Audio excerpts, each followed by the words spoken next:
Dillian. Own your money, own your life. I'm Jared Dillian. This is the Jared Dillian Show. If you want to call to talk about your money, please call 844-305-7800. That's 844-305-7800. This is the Jared Dillian Show. You can also go to my website, which is jareddillianmoney.com. That's jareddillianmoney.com, or you can follow me on Twitter at DailyDirtNap. So anyway, I have like a couple of segments that I do on the merits of stocks versus real estate. And I'm a stocks person. Well, not really a stocks person, but I'm a financial markets person. I'm not really into real estate, and you probably heard me say that a bunch of times before. I really can't figure out real estate. I don't know how people make money off of it. It's a lot of risk, and I don't understand it. This viewpoint that I'm about to read, this is somebody who agrees with me. This is somebody who prefers stocks over real estate. And I love this argument. I love talking about it all the time. There's, you can go back and forth on this forever. And I do like to go back and forth on this forever. So the benefits of stocks over real estate. Benefit number one. When you own a property, all your money is stuck in the house. And because you can't sell a brick or a window to pay off your house, you have to continue being a chump to your boss in order to pay the mortgage, insurance, and property taxes. All your money is stuck in the house. And if you decide to rent your place out, you become a chump to your tenants. Because of rental laws that somehow heavily favor deadbeat tenants who refuse to pay their rent over their property's rightful owners, you somehow live in fear of them. After all, they could take a claw hammer and destroy your life savings in an instant. By the way, we're going through this right now. There's, the CDC recommended suspending rent payments, and it's not really good to be a landlord. Nobody likes landlords, and you're really subject to the whims of the government on this. When you rent, if you don't like your job and find a better one someplace else, you can leave. Even if it's in a different city, without the house tying you down, you're free to move anywhere for better career opportunities. And sure, you can argue that as a renter, I can get kicked out whenever a homeowner wants to sell, but as a renter, I can also take advantage of moving to renters markets areas and take advantage of the high vacancy rates. I can also rent an apartment building where the chances of the landlord kicking out the entire building to capitalize on the housing market is next to nil. As a renter, my choices are endless. The last 3 times I've left my rentals, all 3 landlords begged me to stay. They kept throwing irresistible offers at me, like lowering my rent. And when that didn't work, they even offered a special deal to a friend if I could recommend someone trustworthy. Guess they've been burned more than once. That is just absolutely devastating, and I love it. Benefit number 2, you won't be hit with a wealth tax. This is specific to Canada. We're not going to be talking about that. I guess we could talk about it a little bit in principle. Canada doesn't have a wealth tax, but they do have something resembling one on property. Various places in the world do have a wealth tax. Switzerland has a wealth tax.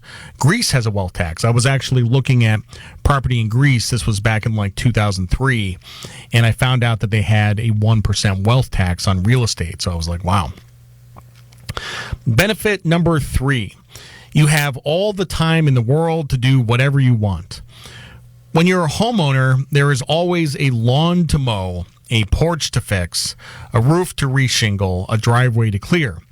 Because let's face it, unlike a portfolio, a house deteriorates over time and parts need to be replaced. Nobody ever considers the maintenance.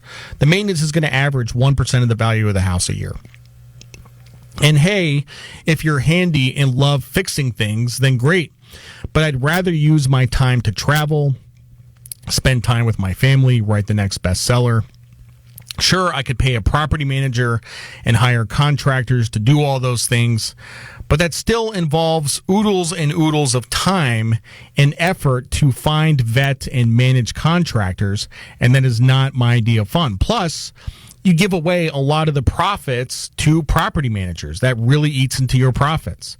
My time is too precious to waste on home maintenance and babysitting property managers. Benefit number 4, your assets are liquid. This is the key thing for me. Stocks are easy to buy and easy to sell. Within seconds, you could be out of the market. Within seconds. Not so with a house. You have no control over who moves in next door. Have you ever seen the movie Neighbors? Would you want frat boys moving in next to you? If they start making your life miserable and you want out, your house could be sitting on the market for months. What if you bought the house at the peak and now you're in a down market and you're underwater? Well, guess what? All your friends and neighbors are also trying to unload their houses, so good luck trying to get out. We saw this in the financial crisis. Your house will be sitting on the market, and while it continues to lose value and you continue tearing your hair out, and when do you finally sell, you get slapped with another 5% in closing costs. People don't think about the liquidity aspect of it. I can be out of my portfolio in 10 minutes. If you have a portfolio of real estate, it is going to take you a year to get out. A lot can happen in a year. We have an election coming up. A lot can happen in 2 months. I mean, this is it's unbelievable. Benefit number 5, you are diversified. With a diversified portfolio, you are hedging your risk. As stocks plummet, inversely correlated assets like bonds will rise. And if you own REITs, you can even take advantage of a rising real estate market without having to put everything into one asset. With a house, all your wealth is stuck in one asset. If that fails, you're screwed. And if you're investing in property in your local area, a lot of people will build up a portfolio of real estate, and they'll have 6 or 7 houses in one small geographic area. But you have a lot of geographic risk. Let's say there is a large employer in your town that suddenly closes down. Real estate markets are going to drop in your town, and you're not going to be able to get out. People have a lot of undiversified geographic risk when it comes to real estate. Benefit number 6, you have no maintenance costs. It costs next to nothing to own and maintain a portfolio of low-cost index funds. Yeah, it's free to invest these days. You have zero commissions. You have ETFs that had 4 basis points in operating expenses. It's cheap as you can get. Maybe a $5 transaction fee here and there, and a rock-bottom 0.1% expense ratio. But for a house, the costs just never end. Property taxes, insurance, maintenance, lawyer fees, and closing costs when you sell. On the contrary, a portfolio pays you, not the other way around. Benefit number 7, you don't need to time the market. If you're doing long-term investing like me, you don't have to time the market. Simply buy low-cost ETFs and rebalance periodically. This ensures that you buy low and sell high, and with the portfolio structured to pay me enough dividends to cover my living expenses, I never have to touch the principal. This means I never have to figure out when to buy or sell. It's a no-brainer and very passive. With housing, however, you need to time the market. You need to know when to get in and when to get out. See you next time. I'm Jared Dillian. This is The Jared Dillian Show.